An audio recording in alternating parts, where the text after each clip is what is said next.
Hello and welcome to all students in English for You 333। Students, आज का video बहुत ज़्यादा इंटरेस्टिंग है और आज के वीडियो में आपकी ग्रामर एबिलिटी को आपको टेस्ट करने का मौका मिलेगा। आज के वीडियो में जो ऑब्जेक्टिव क्वेश्चंस हैं उनको आप हमारे साथ पढ़िए और उनको सॉल्व करने की कोशिश करिए। मैं आपको डिटेल में सेंटेंस भी समझाऊंगा और जो उसका राइट आंसर है वो राइट आंसर क्यों है उसकी भी डिटेल रीजनिंग दूंगा। तो आज का वीडियो बिना स्किप किए बहुत ध्यान से देखिए। चलिए आज का वीडियो स्टार्ट करते हैं। Banking aspirants need to solve dash mock tests to improve speed. अब देखिए, बैंकिंग एस्पिरेंट्स, सबसे पहले एस्पिरेंट्स का क्या मीनिंग होता है। एस्पिरेंट्स मतलब वो कैंडिडेट्स जो किसी एग्ज़ाम की तैयारी कर रहे हैं। एस्पिरेंट्स मतलब वो कैंडिडेट्स जो किसी एग्ज़ाम की तैयारी कर रहे हैं। तो बैंकिंग एस्पिरेंट्स मतलब ऐसे कैंडिडेट्स जो बैंकिंग के एग्ज़ाम की तैयारी कर रहे हैं। नीड टू सॉल्व, उनको ज़रूरत पड़ती है सॉल्व करने की। क्या सॉल्व करने की? डैश मॉक टेस्ट्स, उनको ज़रूरत पड़ती है बहुत से मॉक टेस्ट सॉल्व करने की। टू इम्प्रूव स्पीड, यानी अपनी स्पीड इम्प्रूव करने के लिए, यानी सारे क्वेश्चंस टाइम लिमिट में सॉल्व करने के लिए उनको बहुत से मॉक टेस्ट की जो है सॉल्व करना पड़ता है। तो banking aspirants need to solve, यहाँ पर राइट आंसर होगा मैनी। राइट आंसर होगा many. Banking aspirants need to solve many mock tests to improve speed. Many mock test, उनको बहुत से मॉक टेस्ट्स की ज़रूरत पड़ती है सॉल्व करने की, अपनी स्पीड को इम्प्रूव करने के लिए। मैनी का मैंने बताया आपको कि बहुत जब आता है तो उसमें मैनी का प्रयोग होता है जिसको आप गिन सकते हैं, यानी need to solve many mock tests. ठीक है, चलिए आगे नेक्स्ट क्वेश्चन देखते हैं। There are not dash chairs in the hall. There are not dash chairs in the hall. यानी हॉल में ज़्यादा चेयर्स नहीं है। हॉल में ज़्यादा चेयर्स नहीं है। अब यहाँ पर ज़्यादा के लिए कौन सा वर्ड आएगा? यहाँ पर ज़्यादा के लिए आएगा मैनी। यहाँ पर ज़्यादा के लिए आएगा मैनी। क्यों? मच क्यों नहीं आएगा?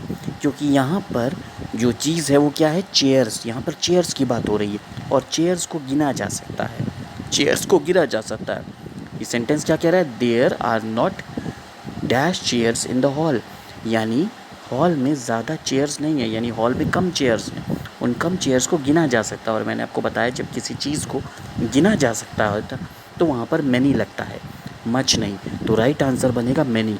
There are not many chairs in the hall. ठीक, right answer is many. He doesn't have dash knowledge about computers. He doesn't have dash knowledge about computers. अब ध्यान से समझिए, doesn't का मतलब क्या हो गया? does plus not। तो he does not have dash knowledge about computers, यानी इसका हिंदी सेंटेंस क्या बन रहा है कि उसे कंप्यूटर्स के बारे में ज़्यादा जानकारी नहीं है। ज़्यादा जानकारी नहीं है। He doesn't have dash knowledge about computers. अब यहाँ पर ज़्यादा वर्ड जो है उसके लिए आएगा, जो राइट आंसर बनेगा वो बनेगा मच। राइट आंसर जो बनेगा वो बनेगा मच। क्यों? क्योंकि यहाँ पर जो नॉलेज वर्ड दिया हुआ है इसको आप गिन नहीं सकते, इसको आप काउंट नहीं कर सकते। और मैंने आपको बताया कि जब आप ज़्यादा का सेंस जो वर्ड होता है उसको जब आप काउंट नहीं कर सकते हैं तो आप मच का यूज़ करते हैं। He doesn't have much knowledge about computers. He doesn't have much knowledge about computers. उसे कंप्यूटर्स के बारे में ज़्यादा जानकारी नहीं है। उसे कंप्यूटर्स के बारे में ज़्यादा जानकारी नहीं है। The right answer is much. Right answer is much. She has dash friends than I do. She has dash friends than I do. यहाँ पर राइट आंसर बनेगा मोर, क्योंकि मैंने आपको क्या बताया है कि जिस सेंटेंस में दैन लगा होता है उस सेंटेंस में मोर आता है। She has more friends than I do, उसके पास मेरे से ज़्यादा दोस्त हैं। उसके पास मेरे से ज़्यादा दोस्त हैं। She has more friends than I do. यहाँ पर दैन लगा हुआ है, तो दैन लगा हुआ है तो नेक्स्ट वर्ड क्या आएगा? मोर आएगा। तो जिस सेंटेंस में मोर आता है उस सेंटेंस में दैन आता है। क्यों? क्योंकि वहाँ पर कंपैरिजन होता है। यहाँ पर कंपैरिजन हो रहा है कि उसके पास मेरे से ज़्यादा दोस्त हैं। She has more friends than I do. ठीक, तो मोर और दैन दोनों एक ही सेंटेंस में आता है कंपैरिजन के सेंस में। ठीक, तो यहाँ पर दैन दिया हुआ है तो यहाँ पर फिल इन द ब्लैंक्स में क्या आएगा? मोर। ठीक, चलिए आगे नेक्स्ट क्वेश्चन देखते हैं। NDA students usually face dash challenges during physical training. अब देखिए, एनडीए स्टूडेंट्स को फिज़िकल ट्रेनिंग के दौरान फिज़िकल ट्रेनिंग के दौरान, ड्यूरिंग का मतलब होता है दौरान, ड्यूरिंग का मतलब होता है दौरान। तो एनडीए स्टूडेंट्स को फिज़िकल ट्रेनिंग के दौरान बहुत सी चुनौतियाँ, चैलेंजेस मतलब चुनौतियाँ, बहुत सी चुनौतियों का सामना करना पड़ता है। सामना करना किससे पता चल रहा है? फेस, सामना करना मतलब फेस। तो यहाँ पे पूरा सेंटेंस समझ गए? एनडीए स्टूडेंट्स यूजुअली मतलब अक्सर, एनडीए स्टूडेंट्स को अक्सर NDA students usually face dash challenges during physical training. तो एनडीए स्टूडेंट्स को फिजिकल ट्रेनिंग के दौरान बहुत सी चुनौतियों का सामना करना पड़ता है। अब देखिए चैलेंजेस के पहले क्या आ रहा है? बहुत सी चुनौतियों का सामना करना पड़ता है। बहुत के लिए इंग्लिश में वर्ड आता है मैनी, बहुत के लिए इंग्लिश में वर्ड आता है मैनी। तो यहाँ आंसर बनेगा many. NDA students usually face many challenges during physical training. ठीक, NDA students face many challenges during physical training. ठीक, चलिए आगे नेक्स्ट क्वेश्चन देखते हैं। For SSC preparation you need dash practice papers. For SSC preparation you need dash practice papers, यानी SSC की तैयारी के लिए आपको बहुत से प्रैक्टिस पेपर्स की ज़रूरत पड़ती है। एसएससी की तैयारी के लिए आपको बहुत से प्रैक्टिस पेपर की ज़रूरत पड़ती है। ज़रूरत किस वर्ड से पता चल रहा है आपको? नीड लगा हुआ है। ठीक, अब बहुत से प्रैक्टिस पेपर की ज़रूरत पड़ती है। तो बहुत से के लिए कौन सा वर्ड मैंने आपको बताया है? Many.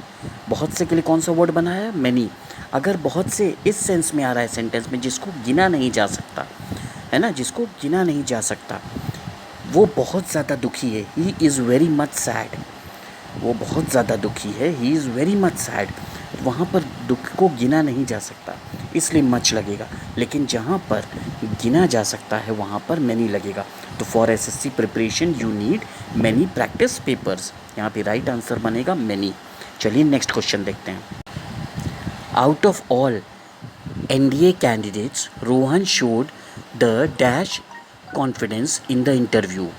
Out of all NDA candidates, यानी जितने एनडीए कैंडिडेट्स थे उनमें से रोहन ने सबसे ज़्यादा कॉन्फिडेंस इंटरव्यू में दिखाया। उनमें से रोहन ने सबसे ज़्यादा कॉन्फिडेंस इंटरव्यू में दिखाया। अब देखिए यहाँ पर वही ट्रिक जो मैंने आपको बताई थी। यहाँ पर राइट वर्ड क्या होगा? राइट आंसर क्या होगा? मोस्ट। राइट आंसर क्या होगा? मोस्ट। क्यों? क्योंकि ब्लैंक के पहले द लिखा हुआ है। मैंने आपको बताया कि मोस्ट के पहले द लगता है, मोस्ट के पहले द लगता है। तो Rohan showed the most confidence in the interview, यानी जितने भी एनडीए कैंडिडेट्स थे उनमें से रोहन ने सबसे ज़्यादा इंटरव्यू में कॉन्फिडेंस शो किया, कॉन्फिडेंस दिखाया। हिंदी में जब सबसे का सेंस आता है तब मोस्ट लगता है, और यहाँ पर जो ट्रिक है वो ये है कि मोस्ट के पहले हमेशा द यूज़ होता है। ठीक है, तो out of all candidates Rohan showed the most confidence in the interview. चलिए नेक्स्ट क्वेश्चन देखते हैं। How dash effort have you put into your SSC preparation. How dash effort have you put into your SSC preparation. आपने कितना प्रयास अपनी SSC की तैयारी में लगाया है? आपने कितना प्रयास अपनी एसएससी की तैयारी में लगाया है? How dash effort have you put into your SSC preparation. यहाँ पर राइट आंसर बनेगा मच। यहाँ पर राइट आंसर बनेगा मच। जब कितना का बात आए तो या तो मैनी होगा या मच होगा, या तो मैनी होगा या मच होगा। अगर वो कितना गिना जा सकता है तो मैनी होगा। अगर वो कितना गिना नहीं जा सकता, जैसे यहाँ पर एफ़र्ट की बात हो रही है। एफ़र्ट मतलब प्रयास। प्रयास को आप गिन नहीं सकते, प्रयास को आप गिन नहीं सकते, इसलिए यहाँ पर मच आएगा। How much effort, how much effort have you put into your SSC preparation. आपने अपनी एसएससी की तैयारी में कितना प्रयास लगाया है? आपने अपनी एसएससी की तैयारी में कितना प्रयास लगाया है? ठीक, चलिए नेक्स्ट क्वेश्चन देखते हैं। If you want to succeed you need to put in dash effort than before. अब देखिए, if you want to succeed यानी अगर तुम सफल होना चाहते हो, you need to put in, तुम्हें ज़रूरत है और ज़्यादा प्रयास करने की पहले की तुलना में। यहाँ पर लास्ट में देखिए दिया दैन बिफोर। बिफोर मतलब पहले, और दैन वर्ड जो है वो तुलना के लिए आता है। तो यहाँ पर कह रहे हैं कि अगर तुम सफल होना चाहते हो तो तुम्हें ज़रूरत है और ज़्यादा प्रयास करने की पहले की तुलना में। तो यहाँ पर तुलना हो रही है। जब कंपैरिजन होता है तो आपको एक ट्रिक बता रहे हैं कि तो दो वर्ड्स आते हैं, एक आता है मोर और एक आता है दैन। दैन सेंटेंस में है तो यहाँ पर राइट आंसर बनेगा मोर। यहाँ पर राइट आंसर बनेगा more. If you want to succeed you need to put in more effort, ज़्यादा प्रयास दैन बिफोर। जब भी किसी सेंटेंस में कंपैरिजन होगा तो उसमें दो वर्ड्स आएंगे, एक आएगा मोर और एक आएगा दैन। तो अगर सेंटेंस में दैन है तो आपका जो दूसरा वर्ड बनेगा वो मोर बनेगा। ठीक है, मोर हमेशा कंपैरिजन के लिए यूज़ होगा, इस चीज़ को ध्यान में रखिएगा। ठीक, चलिए नेक्स्ट क्वेश्चन देखते हैं। Out of all UPSC toppers Tina Dabi received the dash attention from the media. अब देखिए, out of all UPSC toppers मतलब जितने भी यूपीएससी टॉपर्स हैं, Tina Dabi receive the dash attention from the media. उनमें से टीना डाबी को मीडिया का सबसे ज़्यादा अटेंशन मिला, मीडिया का सबसे ज़्यादा अटेंशन मिला। अब देखिए, यहाँ पर सबसे ज़्यादा के लिए इंग्लिश वर्ड कौन सा आएगा, वो आएगा मोस्ट। मोस्ट का जो हिंदी वर्जन निकलता है वो निकलता है सबसे लंबा, सबसे छोटा, सबसे ज़्यादा, सबसे निकलता। और इसका एक सीक्रेट ट्रिक है। सीक्रेट ट्रिक क्या है, वो मोस्ट वर्ड हमेशा द के बाद आता है, मोस्ट वर्ड हमेशा द के बाद आता है। जैसे यहाँ पर क्या दिया है, out of all UPSC toppers Tina Dabi received the most attention from the media, यानी जितने यूपीएससी टॉपर्स हैं उनमें से टीना डाबी को सबसे ज़्यादा मीडिया का अटेंशन मिला। हमेशा ध्यान रखिए, मोस्ट जो कॉमन एरर्स में आएगा या मोस्ट ये जो फिल इन द ब्लैंक्स में आएगा, हमेशा मोस्ट वर्ड जो है वो द के बाद आता है। मोस्ट वर्ड जो है हमेशा द के बाद आता है। चलिए नेक्स्ट क्वेश्चन देखते हैं।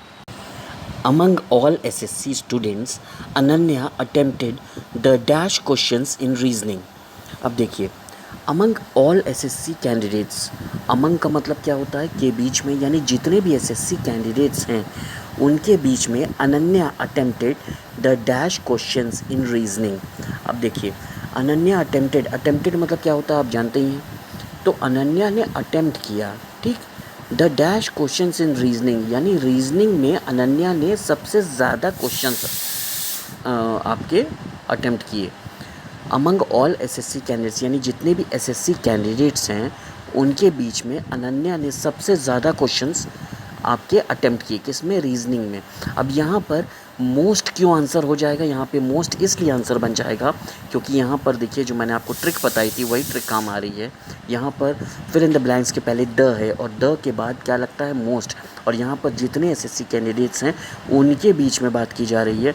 तो जब सबके बीच में बात की जाती है, जैसे among all SSC candidates Ananya is the most intelligent girl, ठीक, तो यानी एसएससी के सारे कैंडिडेट्स के बीच में अनन्या सबसे ज़्यादा इंटेलिजेंट है।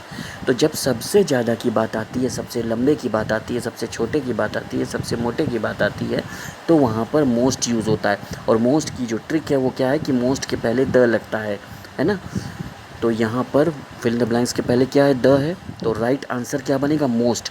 Among all candidates Ananya attempted the most questions in reasoning.